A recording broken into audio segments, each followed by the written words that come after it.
जय Hind, Vande Mataram dear student. स्वागत है आपका आपके अपने यूट्यूब लर्निंग प्लेटफॉर्म माई डीडीयू यूनिवर्सिटी पे।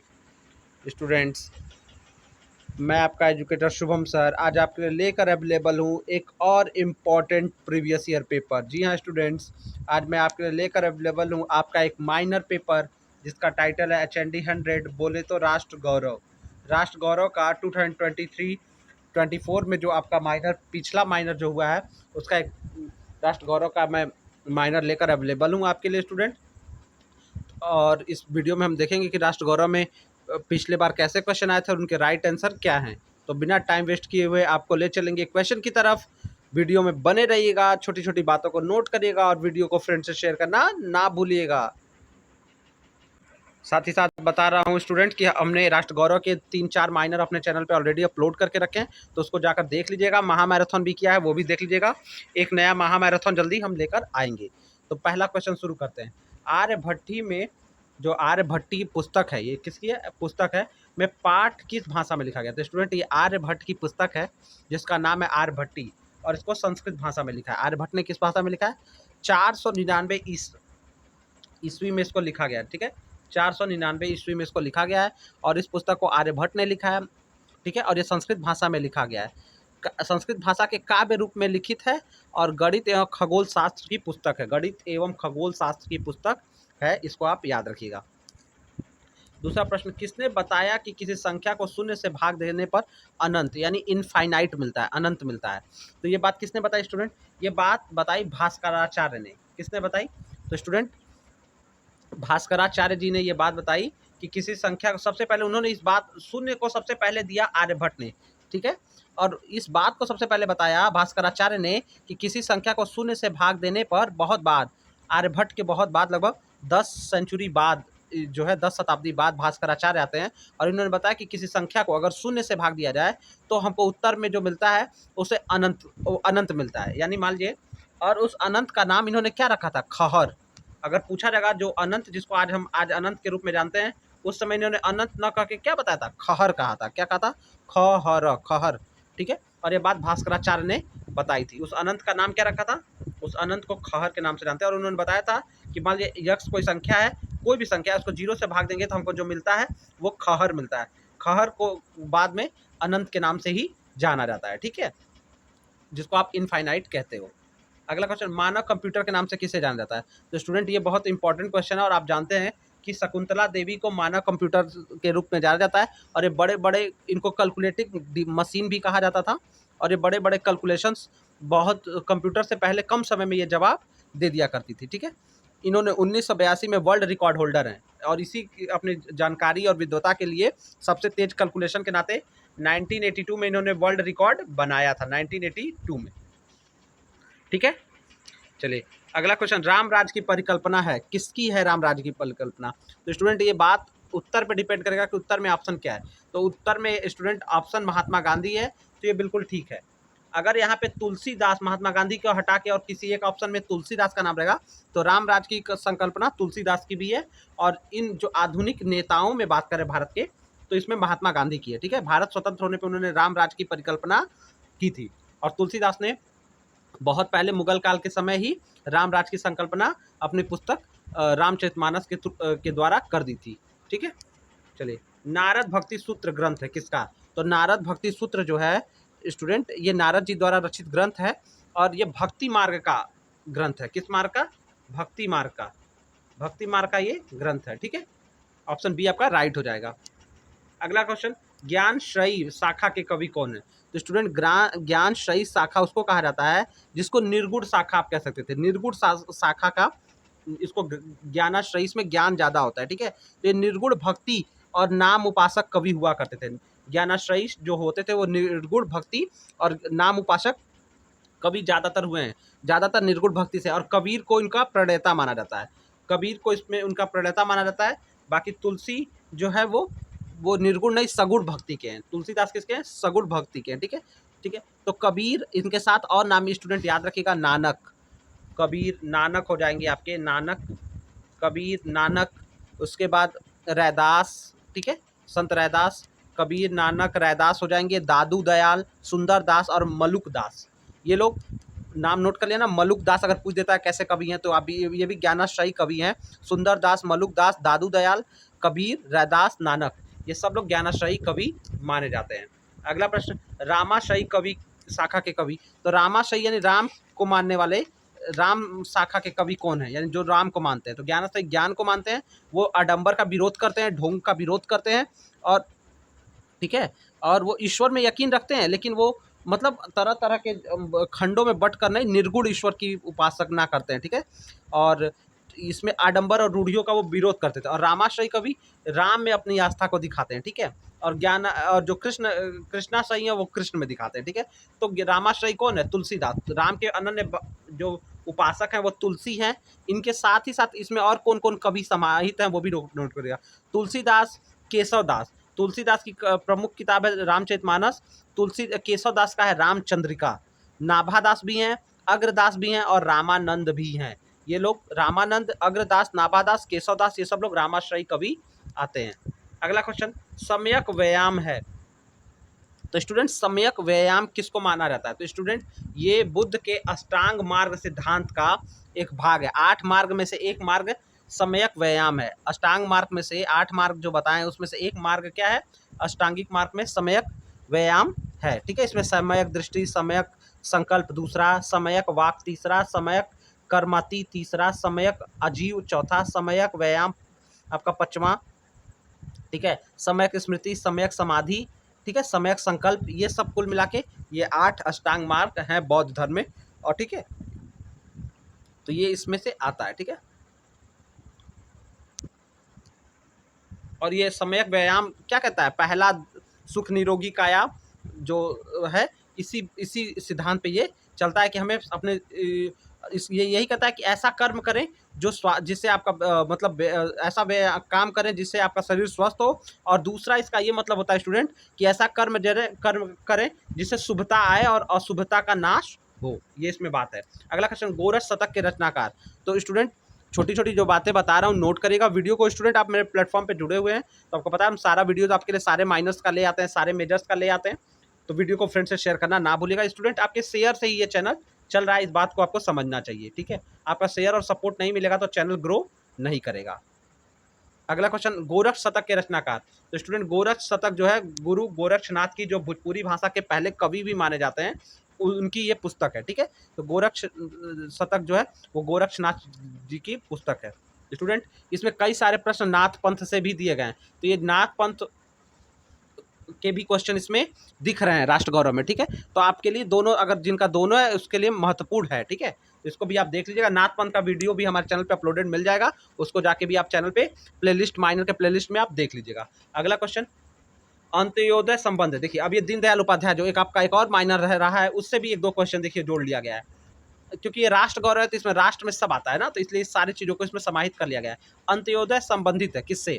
तो स्टूडेंट अंत्योदय का विचार पंडित दीनदयाल उपाध्याय जी का है। और अंत्योदय मतलब गरीब, हर एक गरीब का कल्याण, जो सबसे कोई भी हो जो सबसे गरीब है, गरीब से गरीब का कल्याण निश्चित हो। और स्टूडेंट भारत सरकार द्वारा 2014 से 25 सितंबर को, कब से अंत्योदय दिवस मनाया जाना शुरू हुआ है? 2014 से 25 सितंबर को अंत्योदय दिवस के रूप में मनाते हैं। किसको? 25 सितंबर को। ठीक है, अंत्योदय दिवस के रूप में मनाया जाता है, इसको भी आप याद रखिएगा। अगला प्रश्न, वेदांग की संख्या कितनी है? तो स्टूडेंट 6 वेदांग है। वेदांग कितने हैं? वेदांग की संख्या 6 है। ठीक है, कुल कितने वेदांग है? 6 वेदांग है। ठीक है, और 6 वेदांग में क्या क्या है स्टूडेंट नाम बता रहा हूँ, नोट करें। शिक्षा, कल्प, ज्योतिष, व्याकरण, छंद और निरुक्त। निरुक्त क्या है तो आपको टिक करना पड़ेगा, वेदांग है। छंद क्या है? वेदांग है। क्या वेदांग नहीं है? तो 6 याद रहेंगे तभी आप बता पाएंगे वेदांग क्या नहीं है। फिर से नोट करेगा, शिक्षा, कल्प, ज्योतिष, व्याकरण, छंद और निरुक्त, ये 6 वेदांग हैं। वेदांग मतलब वेदों के अंग, जिससे वेदों को समझा जाने में, जो वेदों को समझने में मदद करते हैं वही वेदांग कहलाते हैं। अगला क्वेश्चन, सत्यार्थ प्रकाश के लेखक। तो स्टूडेंट सत्यार्थ प्रकाश के लेखक स्वामी दयानंद सरस्वती जी हैं। और ये स्वामी दयानंद सरस्वती का भारतीय गौरव, भारतीय संस्कृति में बड़ा योगदान है। स्टूडेंट 1875 में इन्होंने इस किताब को लिखा था। कब? 1875 में इस पुस्तक को हिंदी में लिखा है स्वामी दयानंद सरस्वती जी ने। ठीक है, धार्मिक गुरु और समाज सुधारक ये रहे हैं। वेदों की ओर लौटो स्वामी दयानंद सरस्वती जी का जो है प्रिय वाक्य है, प्रचलित वाक्य, पूछा भी जाता है किसने कहा है, तो स्वामी दयानंद सरस्वती ने कहा है। सत्यार्थ आर्य समाज की स्थापना भी स्वामी दयानंद सरस्वती जी ने की है, इसको आपको याद रखना है। और ब्रह्म समाज की स्थापना राजा राम मोहन राय ने की है, ये भी याद रखिएगा। अगला क्वेश्चन, सूर्य के नाम माने जाते हैं, कितने सूर्य माने जाते हैं? तो स्टूडेंट जो भारतीय जो आपका आपका भारतीय संस्कृति है, इसमें 12 आदित्य माने गए हैं, ठीक है। तो सूर्य के नाम कितने माने गए? 12 माने गए हैं। तो स्टूडेंट 12 सूर्य माने जाते हैं, 12 आदित्य भारतीय संस्कृति में माने गए हैं प्राचीन संस्कृति से ही, जिसमें सूर्य, दिनकर, दिवाकर, भानु, भास्कर, रोहित, खग, मित्र, हृदय गर्भ, सवित, अर्क, मरीच, रवय और पुष्ण, ये 12 सूर्य माने गए। और 12 के नाम पे एक एक मंत्र है, ठीक है। ओम सूर्याय नमः, ओम भास्कराय नमः, ऐसे करके सबके नाम पे मंत्र भी है। तो 12 आदित्य माने गए, इसको भी नोट कर लीजिएगा। जो नाम बताएं उसको देख लीजिएगा। रामचरितमानस के रचनाकार कौन है? तो ये तो आपको पता ही स्टूडेंट, गोस्वामी तुलसीदास। गोस्वामी तुलसीदास ने रामचरितमानस लिखा, ठीक है। रामायण वाल्मीकि जी ने लिखा, महाभारत वेद व्यास जी ने लिखा, ठीक है। अब किसमें कितने खंड है ये सब आप देख लीजिएगा, प्रश्न बार बार पूछा जाता है। कितने कांड है रामायण में? तो 7 कांड है। बालकांड से शुरू होता है और उत्तरकांड पे खत्म होता है। 4 आर्य सत्य हैं क्या? तो स्टूडेंट बौद्ध धर्म के हिसाब से 4 आर्य सत्य, यानी 4 आर्य सत्य, जो 4 बातें जो हमेशा सत्य रहेंगी, कभी गलत नहीं होंगी, उन्हें 4 आर्य सत्य माना गया, ठीक है। और 4 आर्य सत्य में क्या क्या आते हैं स्टूडेंट? इसमें बताया गया दुख, पहला आर्य सत्य है दुख। दूसरा है दुख का कारण, कि दुख क्यों होता है। तीसरा है दुख से मुक्ति कैसे मिलेगी। और चौथा है दुख से मुक्ति का मार्ग क्या है। दुख से मुक्ति, तीसरा बात करता है कि दुख से मुक्ति मिलनी चाहिए, और चौथा असत्य है दुख से मुक्ति का मार्ग क्या है। तो ये 4 आर्य सत्य में आते हैं, ठीक है। चलिए, जैन धर्म के प्रवर्तक कौन है? तो महावीर स्वामी ने जो है जैन धर्म के प्रवर्तक हैं महावीर स्वामी, आपका ऑप्शन ए सही हो जाएगा। अगला क्वेश्चन, बुद्ध यानी बौद्ध धर्म के प्रवर्तक, तो गौतम बुद्ध हैं। कौन है? महात्मा बुद्ध, गौतम बुद्ध, ये बौद्ध धर्म के प्रवर्तक माने जाते हैं। ये तो आप सब जान लोगे, ये क्वेश्चन आपको आसान रहेगा। श्रीमद् भागवत के रचनाकार कौन है? तो श्रीमद् भागवत वेद व्यास जी द्वारा लिखा गया है। रामायण, श्रीमद् भागवत किसके द्वारा लिखा गया है?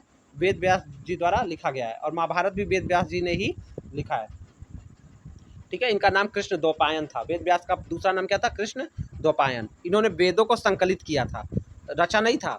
वेद व्यास जी ने वेदों को संकलित किया, इसको लिखने का काम गणेश जी ने किया, ठीक है। और वेदों को संकलित करने का काम कृष्ण द्वैपायन यानी वेद व्यास जी ने किया, ठीक है। ये भी आप दिमाग में रख लीजिएगा। प्राचीनतम ग्रंथ क्या है? तो स्टूडेंट सबसे पुराना ग्रंथ ऋग्वेद को माना जाता है। और ऋग्वेद इतना पुराना माना जाता है कि एक प्रसिद्ध कथन है कि दुनिया जब घुटनों पे चल रही थी और आदिवासी का जीवन बिता रही थी, तो भारत में एक विकसित संस्कृति और सभ्यता निवास कर रही थी, ठीक है। तो ऋग्वेद सबसे प्राचीन ग्रंथ क्या है? पुस्तक जो मिलती है वो ऋग्वेद है, ठीक है। संगीत प्रधान वेद कौन सा है? तो स्टूडेंट किस वेद में कितने श्लोक हैं, कितने खंड है, ये सब प्रश्न आप देख लीजिएगा, हमारे और वीडियोज में आपको मिल जाएगा। संगीत प्रधान वेद जो है वो सामवेद है, ठीक है। सामवेद कोई संस्कृत जो संगीत प्रधान वेद है वो सामवेद है। यजुर्वेद जो है वो प्राचीनतम वेद है, ठीक है। आदि काव्य क्या है स्टूडेंट? तो आदि काव्य रामायण है। और आदि कवि वाल्मीकि जी को माना जाता है। आदि कवि कौन है? वाल्मीकि। आदि काव्य क्या है? रामायण।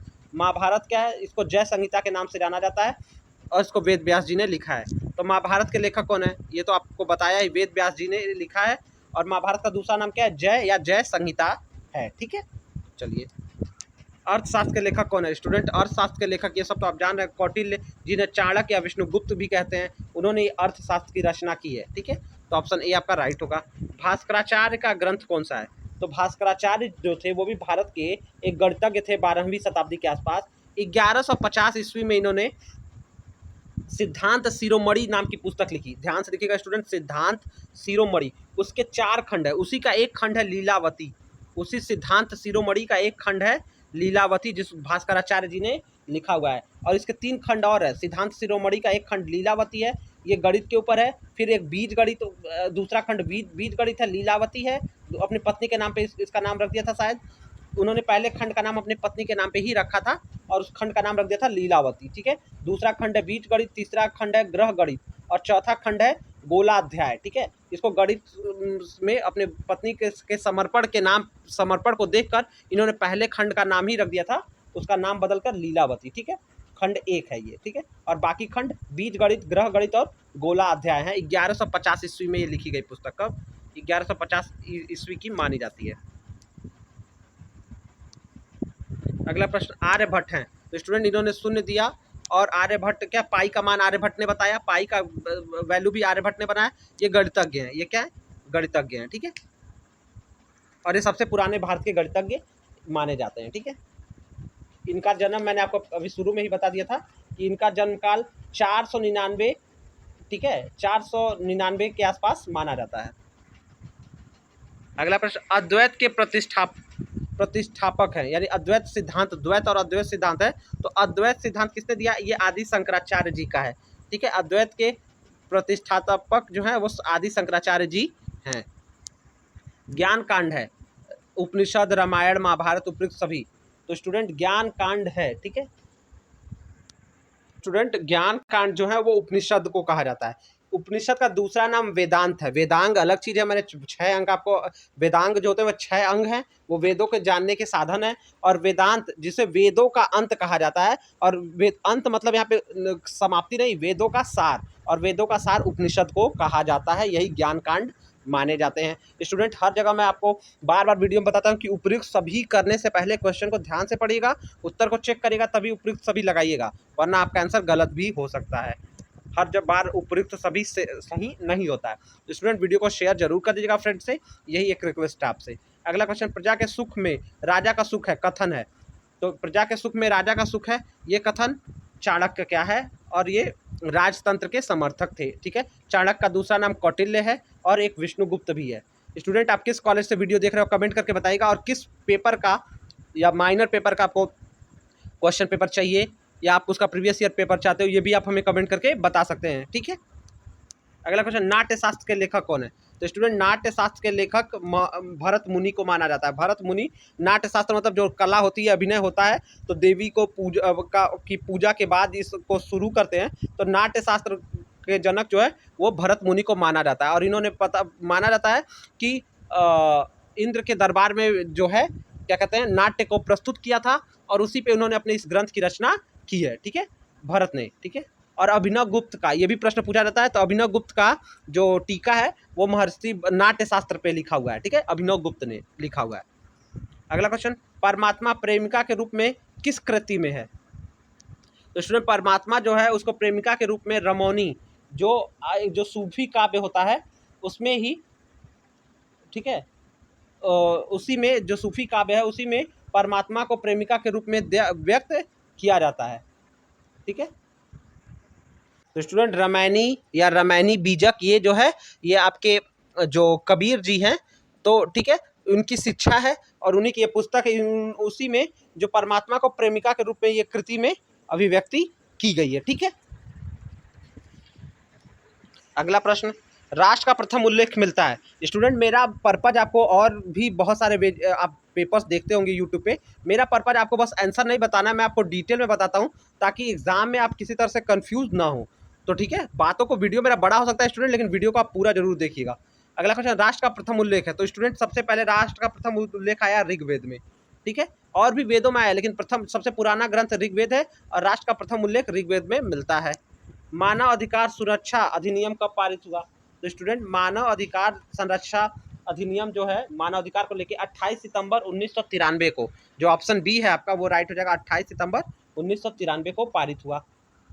चलिए अगला क्वेश्चन संविधान के मूल अधिकार वर्णित हैं। तो स्टूडेंट संविधान के मूल अधिकार भाग 3 में, संविधान के भाग 3, इसमें नोट कर लेगा अनुच्छेद 12 से 35, इसमें कहाँ कितने से कितने अनुच्छेद आते हैं जो मूल अधिकार हैं भाग 3 में वर्णित हैं, और इसमें 12 से 35 अनुच्छेद शामिल आते हैं। तो अगर पूछेगा संविधान के मूल अधिकार वर्णित है और ऑप्शन रहेगा 12 से 35 अनुच्छेद, 35 से 38 अनुच्छेद, तो आप लगा दीजिएगा 12 से 35 वाला ही सही होगा। भाग 3 में 12 से 35 तक के अनुच्छेद समाहित हैं। दशमलव पद्धति के आविष्कारक, तो दशमलव पद्धति के आविष्कारक यानी दशमलव को किसने दिया? स्टूडेंट दशमलव पद्धति, दशमलव के आविष्कारक जैसे आर्यभट्ट प्रथम को माना जाता है, तो इसी तरह से दशमलव पद्धति के भी आविष्कारक आर्यभट्ट प्रथम को माना जाता है, ठीक है। 499 ईस्वी के आसपास आर्यभट्ट ने इसको खोजा था, ठीक है। तो अगला क्वेश्चन, अलावर संतों के पद किसमें संकलित हैं?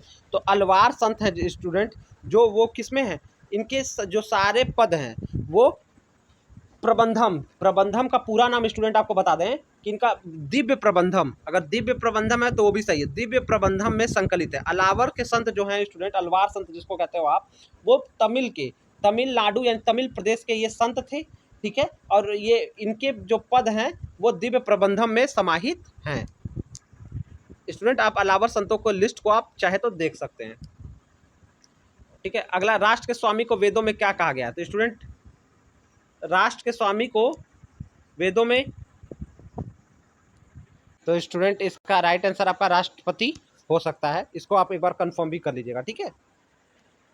अगला प्रश्न, पुरुषार्थ में नहीं आता है, तो स्टूडेंट 4 पुरुषार्थ बताए गए हैं, धर्म अर्थ काम मोक्ष, तो दर्शन इसमें समाहित नहीं है, और बाकी चारों पुरुषार्थ जो यहाँ दिए गए हैं वही हैं, ठीक है। तो धर्म अर्थ काम और मोक्ष 4 पुरुषार्थ यही है, ठीक है, बाकी इसमें दर्शन नहीं आता है।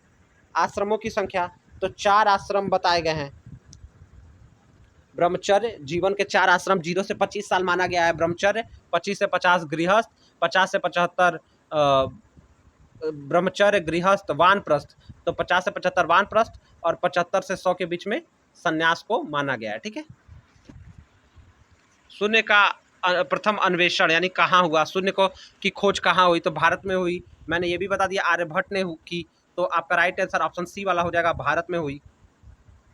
गीत गोविंद किसकी कृति है? तो स्टूडेंट जयदेव, जो आपके जो भक्ति कवि हैं जयदेव, ठीक है, तो जयदेव ने बहुत अच्छे अच्छे गीत लिखे हैं स्टूडेंट, जो आज भी हम लोग सुनते हैं, बस हमें पता नहीं कि ये जयदेव के लिखे हुए गीत हैं, तो गीत गोविंद भी जयदेव की कृति है, ठीक है।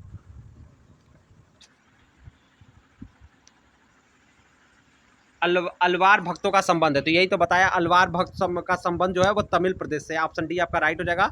इनका संबंध कहाँ से है? तमिल से है, तमिलनाडु से ये संबंधित हैं, और इनके जो पद हैं वो दिव्य प्रबंधम में संकलित है। ये 6वीं से 9वीं शताब्दी के बीच तमिल भक्ति कवि और संत इसमें नामदेव, नामदेव और ये सारे लोग इसमें आते हैं, ठीक है। अगला क्वेश्चन, भारत की प्राचीनतम लिपि है, तो स्टूडेंट भारत की प्राचीनतम लिपि ब्राह्मी लिपि है। क्या है? ब्राह्मी लिपि है। अशोक के अभिलेख ब्राह्मी लिपि में ही लिखे गए हैं, ठीक है। चलिए अगला क्वेश्चन, ज्यामिति सूत्र निम्न वर्णित है, ज्यामिति सूत्र किसमें मिलता है? तो स्टूडेंट ज्यामिति के सूत्र भारत में या सबसे पहले सुल्ब सूत्र में मिलते हैं। तो सुल्ब सूत्र जो है वो वैदायन द्वारा लिखी हुई पुस्तक है, बौधायन द्वारा लिखी हुई पुस्तक है, और इसमें जो है अग्नि वेदी निर्माण संबंधित ज्यामिति के सूत्र, अग्नि की वेदी बनती है ना पूजा पाठ से पहले, तो उसमें अग्नि वेदी कुंड के निर्माण से संबंधित ज्यामिति के सूत्र उसमें संकलित किए गए हैं, जो ठीक है, जो बौधायन द्वारा लिखी गई है। अगला क्वेश्चन, राष्ट्रवाद में भावनात्मक एकता का बोध शामिल रहता है, सत्य या असत्य? तो बिल्कुल सही है, राष्ट्रवाद के भूमि में भावनात्मक एकता यानी राष्ट्र की भावनात्मक एकता से लोग एकत्रित रहते हैं ना राष्ट्रवाद में, तो बिल्कुल सत्य कथन है ये, इसमें सत्य असत्य पहचाना था स्टूडेंट।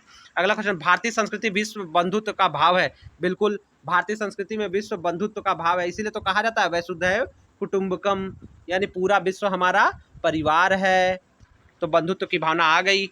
अगला प्रश्न, वैदिक काल में समितियों का सबसे महत्वपूर्ण कार्य क्या था? प्रजा को सम्मान दिलाना। तो स्टूडेंट बिल्कुल यही सही है, समितियों का सबसे प्रमुख काम था प्रजा को सम्मान दिलाना। तो स्टूडेंट इसको एक और करेक्ट कर लीजिए कि इसमें पूछ रहा है, देखिए कि ये पूछा सबसे महत्वपूर्ण, तो प्रजा को सम्मान तो दिलाना ही था, राजा का चुनाव करना, ठीक है, मंत्री को बनाना भी प्रमुख था, लेकिन सबसे महत्वपूर्ण कार्य था राजा का चुनाव करना। समिति, देखिए सभा और समिति वैदिक काल में दो संस्थाएं थी, तो सभा जो है वो ग्राम की संस्था थी, और समिति थी वो केंद्रीय संस्था थी जो राजा का चुनाव करती थी। अथर्ववेद में स्टूडेंट्स सभा और समिति को प्रजापति की 2 पुत्रियां माना गया कि प्रजापति की 2 पुत्रियां थी जिनके नाम सभा और समिति थे, बाद में उसी के नाम पे राज्य प्रणाली में सभा और समिति का गठन किया गया। तो इसका उत्तर हो जाएगा राजा का चुनाव करना। भक्ति का शास्त्रीय आधार है, तो स्टूडेंट भक्ति का शास्त्रीय आधार है क्या है? वेदांत, सूत्र का श्रीभाष्य, वाल्मीकि रामायण महाभारत गीता। तो भक्ति का शास्त्रीय आधार, तो स्टूडेंट भक्ति का शास्त्रीय आधार जो है वो वाल्मीकि, ये एक्चुअली वेदांत स्टूडेंट, इसमें शास्त्रीय आधार की बात करें तो स्टूडेंट भक्ति का जो शास्त्रीय आधार है वो आपके वेदांत सूत्र का श्री भाष्य को माना जा सकता है। ठीक है, ऑप्शन आपका ए राइट होगा। इसमें गीता को भी लेके स्टूडेंट आप देख लीजिएगा, लेकिन हमको वेदांत सूत्र का श्री भाष्य इसमें सटीक लग रहा है। अगला क्वेश्चन, शल्य चिकित्सा का प्रधान ग्रंथ है। तो शल्य चिकित्सा के लिए प्रधान ग्रंथ, तो स्टूडेंट जो मतलब शल्य चिकित्सा मतलब सर्जरी को कहा जा रहा है। तो सर्जरी का जो सबसे जो है सुश्रुत संहिता को माना जाता है। सुश्रुत संहिता सुश्रुत द्वारा लिखी गई पुस्तक है और सुश्रुत संहिता को शल्य चिकित्सा का प्रधान ग्रंथ माना जा सकता है। ये 6वीं शताब्दी ईसा पूर्व, आप समझ रहे हैं, ईसा पूर्व 6वीं शताब्दी में आया हुआ ग्रंथ है। ठीक है, ईसा पूर्व, बीसी जिसको आप कहते हो, बिफोर क्राइस्ट, ये आई हुई पुस्तक थी। ठीक है, नक्षत्रों की कुल संख्या कितनी है? तो स्टूडेंट नक्षत्र जो है कुल 27 नक्षत्र हैं। 27 नक्षत्र कुल जो है माने जाते हैं, जिसमें आप थोड़ा बहुत नाम सुने होंगे। 12 राशियां 27 नक्षत्र हैं, जिसमें भरणी, कृतिका, रोहिणी, मृगशिरा, पुष्य, पुनर्वसु, आश्लेषा, आर्द्रा, मेघ, स्वाति, हस्तचित्रा, ये इस तरह से बहुत सारी कुल मिला के 27 नक्षत्र हैं। ज्योतिष पर प्रथम रचना किस आचार्य ने की है? तो स्टूडेंट ज्योतिष की प्रथम पुस्तक लघत मुनि की मानी जाती है। ठीक है, इनकी पहली पुस्तक लघत मुनि की, और पुस्तक का नाम क्या है स्टूडेंट? वेदांग ज्योतिष। 1350 ईसा पूर्व आई थी। कब आई थी? 1350, यानी यीशु मसीह के जन्म से 1350 साल पहले। ठीक है, तो 1350 ईसा पूर्व किताब का नाम था वेदांग ज्योतिष, लघत मुनि की ये पुस्तक हो जाती है। तो स्टूडेंट पिछले साल आए, मैंने 50 क्वेश्चन आपके लिए करा दिए हैं। आशा करते हैं वीडियो लेक्चर आपको अच्छा लगा होगा। फ्रेंड से शेयर करिएगा। मिलते हैं स्टूडेंट नेक्स्ट वीडियो में।